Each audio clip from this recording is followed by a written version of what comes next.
नमस्कार दोस्तों, स्वागत है आपका बुक टूल में। और जैसा कि आप जानते हैं कि हम भारत के भूगोल के बारे में पढ़ रहे हैं, तो आज उसी श्रृंखला में हम पढ़ेंगे जलवायु तथा मानसून। तो चलिए शुरू करते हैं। मानसून शब्द की उत्पत्ति हुई है अरबी भाषा से। निम्न कथनों पर विचार कीजिए। भारत मूलतः एक मानसूनी देश है, कारण उच्च हिमालय उसे जलवायु संबंधी विशिष्टता प्रदान करता है। ए और आर दोनों सही है और ए का सही स्पष्टीकरण है। आगे बढ़ते हैं। ए, भारत की जलवायु उष्णकटिबंधीय मानसून की तरह है। आर, भारत उष्णकटिबंधीय अक्षांशों के बीचों बीच अवस्थित है। तो इसमें ए सही है किंतु आर गलत है। आगे बढ़ते हैं। भारत का वह राज्य जहां मानसून का आगमन सबसे पहले होता है, केरल। भारत में ग्रीष्मकालीन मानसून के प्रवाह की सामान्य दिशा है दक्षिण पश्चिम से उत्तर पूर्व की ओर। भारतीय उपमहाद्वीप पर ग्रीष्म ऋतु में उच्च ताप और निम्न दाब हिंद महासागर से वायु का कर्षण करते हैं, जिसके कारण प्रवाहित होती हैं दक्षिण पश्चिमी मानसून हवाएं।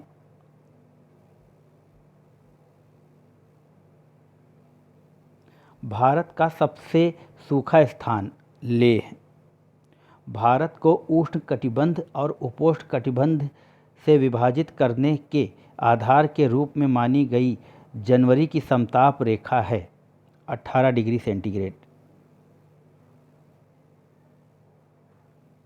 ये मानचित्र एक दिया हुआ है यहाँ पर, और ऊपर दिए गए मानचित्र के छायांकित क्षेत्र में जुलाई माह के लिए मध्य तापमान परिवर्तन होता है।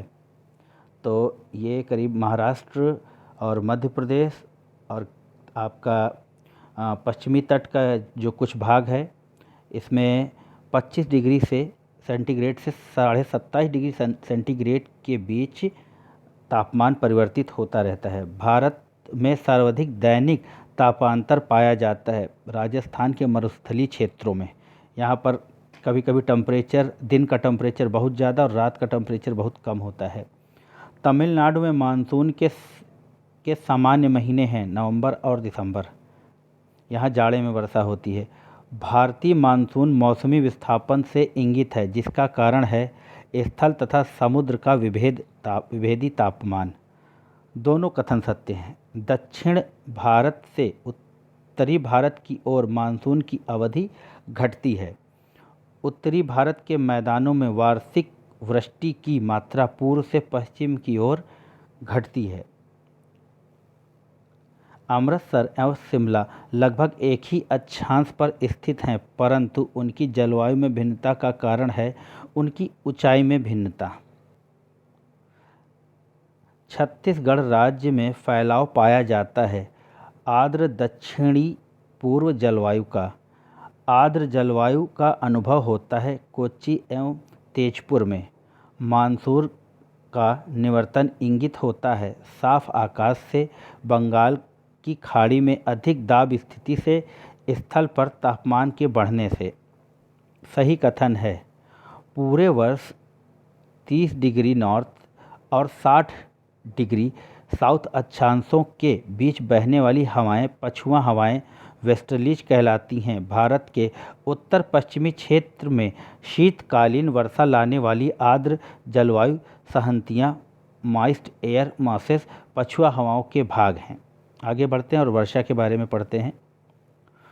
वर्षा की सर्वाधिक भारत की सर्वाधिक वर्षा मुख्यतः प्राप्त होती है दक्षिण पश्चिमी मानसून से। उत्तर पूर्वी मानसून से सबसे अधिक वर्षा प्राप्त करने वाला राज्य तमिलनाडु उत्तर पूर्वी है। ये अरुणाचल प्रदेश, सिक्किम, केरल एवं जम्मू कश्मीर राज्यों में से अधिकतम औसत वार्षिक वर्षा होती है सिक्किम में। ऐसे दो नगर जो लगभग एक ही अक्षांश पर स्थित हैं, फिर भी उनकी वार्षिक वर्षा की कुल मात्रा का अंतर सर्वाधिक सुस्पष्ट है अजमेर और शिलोंग।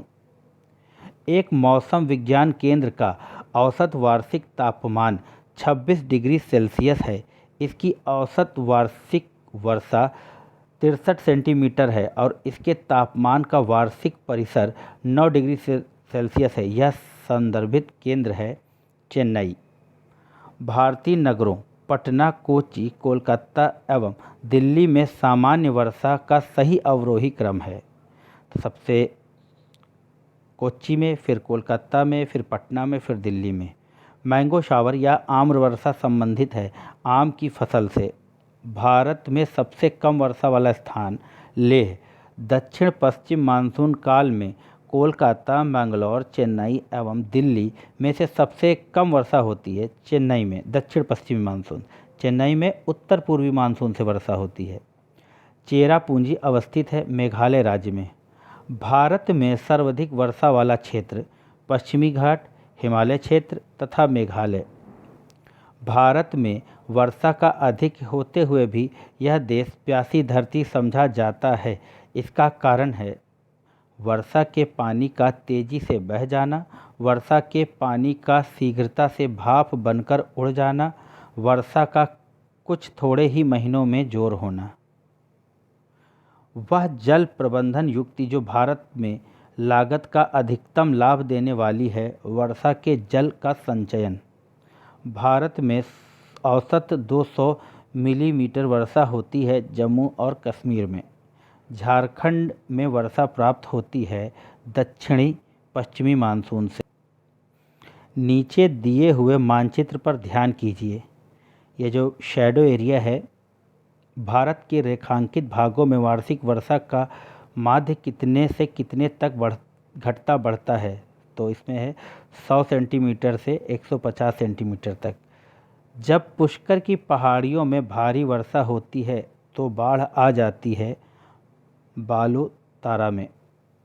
भारतीय मौसम विज्ञान विभाग की परिभाषा के अनुसार वर्षा का दिन वह होता है जब किसी विशेष स्थान पर इस वर्षा की मात्रा होती है 24 घंटे में 2.5 मिलीमीटर से ऊपर।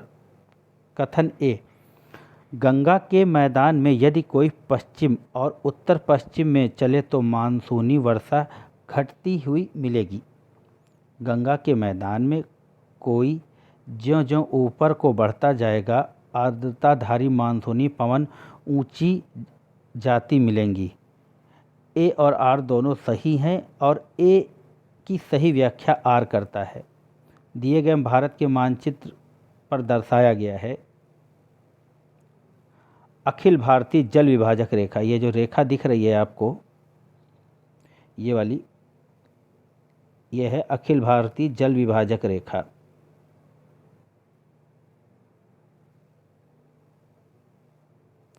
सही सुमेलित कीजिए।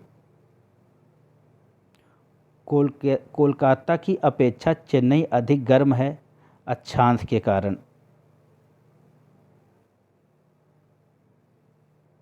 हिमालय में हिमपात तुंगता के कारण।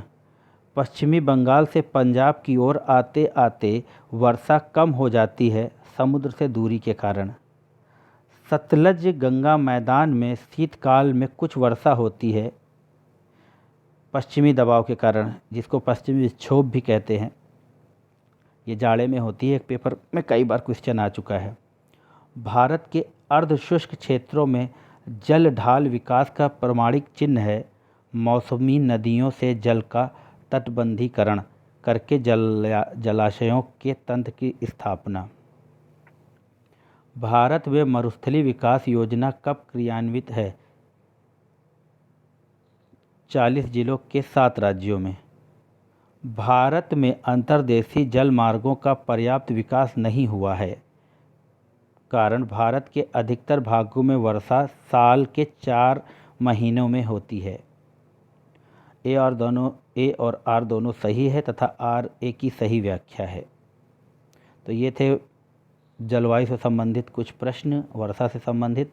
आशा है आप सबको ये पसंद आए होंगे और मेरी आपसे यही गुजारिश है कि चैनल को ज़्यादा से ज़्यादा शेयर करें और सब्सक्राइब करें। धन्यवाद।